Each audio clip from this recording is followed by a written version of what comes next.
ಒಮ್ಮೆ ಭಾರತದ ದಕ್ಷಿಣ ಭಾಗದಲ್ಲಿ ವೀರಸಿಂಹ ಎಂಬ ಮಹಾರಾಜ ಇದ್ದ.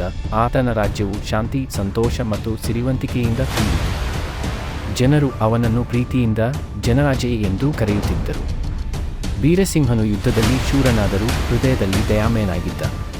ಅವನಿಗೆ ಒಂದು ಮಾತು ಇದ್ದು, ಜನರ ಸಂತೋಷವೇ ನನ್ನ ರಾಜ್ಯದ ಬಲ. ಒಂದು ದಿನ ಹತ್ತಿರದ ರಾಜ್ಯದಿಂದ ದುರಂತ ಸುದ್ದಿ ಬಂತು. ಅಲ್ಲಿ ಬಾಯಾರಿಕೆಯಿಂದ ಜನ ನರಳುತ್ತಿದ್ದರು. ವೀರಸಿಂಹ ತಕ್ಷಣ ತನ್ನ ಸೈನ್ಯವನ್ನು ಅಲ್ಲಿಗೆ ಕಳುಹಿಸಿ ಆಹಾರ, ನೀರು ಹಾಗೂ ಔಷಧಿಗಳನ್ನು ಕಳುಹಿಸಿದ.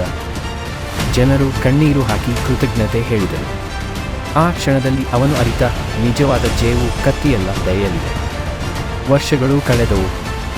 ವೀರಸಿಂಹನು ವೃದ್ಧನಾದರೂ ಜನರ ಹೃದಯದಲ್ಲಿ ದೇವರಂತೆ ಉಳಿದ. ಅವನ ಕತೆ ಇಂದಿಗೂ ಕೇಳಿಸಿಕೊಳ್ಳುತ್ತದೆ. ಧೈರ್ಯ, ನ್ಯಾಯ, ಇವುಗಳೇ ರಾಜನ ನಿಜವಾದ ಅಲಂಕಾರ.